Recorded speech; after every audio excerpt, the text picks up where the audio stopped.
৩৬ দল থেকে নেমে এলো শেষ দুই দলে। হাই ভোল্টেজ লিগ কাপ ফাইনালে নর্থ আমেরিকার সেরা দুই দল মুখোমুখি হবে একে অপরের। ৯০ মিনিটের শ্বাসরুদ্ধকর লড়াইটা শুধু শ্রেষ্ঠত্বের। সেখানে নামবেন ফুটবলের মহাতারকা মেসির ইন্টার মায়ামি, প্রতিপক্ষ স্বাগতিক সিয়াটল সাউন্ডার্স।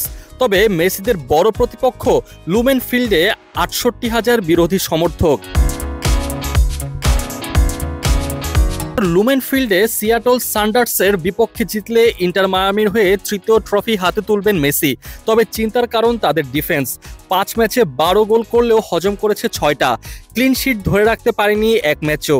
তবে ইনজুরি কাটিয়ে মেসি দলে ফেরায় সাহসী অবস্থায় মিয়ামি। দলের আর্জেন্টাইন কোচ হ্যাভিয়ার ম্যাসচেরানো নিশ্চিত করেছেন লিওনেল মেসি সহ প্রায় পুরো স্কোয়াড ফাইনালে খেলতে প্রস্তুত।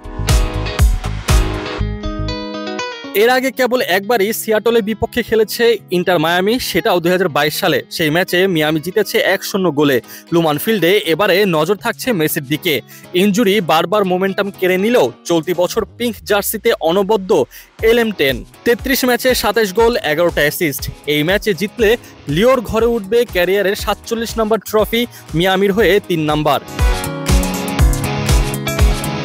ফাইনালের আগে দলের আরেক আর্জেন্টাইন রদ্রিগো দে পলো জানিয়েছেন মেসির ৪৭তম শিরোপা জয়ের সম্ভাবনা দলকে বাড়তি অনুপ্রেরণা দিচ্ছে। দে পল মেসির মানসিকতার কথা উল্লেখ করে বলেন, ওর জেতার ক্ষুধা আমাদের সবাইকে অনুপ্রাণিত করে।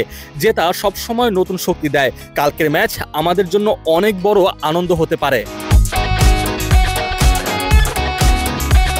তবে প্রতিপক্ষকে সম্মান করছে মিয়ামির কোচ হ্যাভিয়ার ম্যাসচেরানো। তবে জিততে নিজেদের সবটাই দেবে তার দল, এমনটাই বিশ্বাস।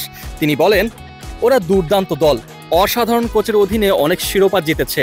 তাদের বিপক্ষে খেলা কঠিন হবে, তবে জেতার জন্য আমরা সবকিছু দিব। এদিকে সিয়াটলের সবই আছে, শুধু নেই এই লিগস কাপের ট্রফিটা। এবারে অধরা স্বপ্নটায় ছুঁয়ে দেখতে চায় দলটা। ফাইনালে ঘরের মাঠ, এটাই সবচেয়ে বড় শক্তি সিয়াটলের। ফাইনালের জন্য ৬০,০০০-এরও বেশি টিকিট বিক্রি হয়েছে, যা প্রতিযোগিতার এক ম্যাচের দর্শক রেকর্ডকে ১০,০০০ও ছাপিয়ে গিয়েছে।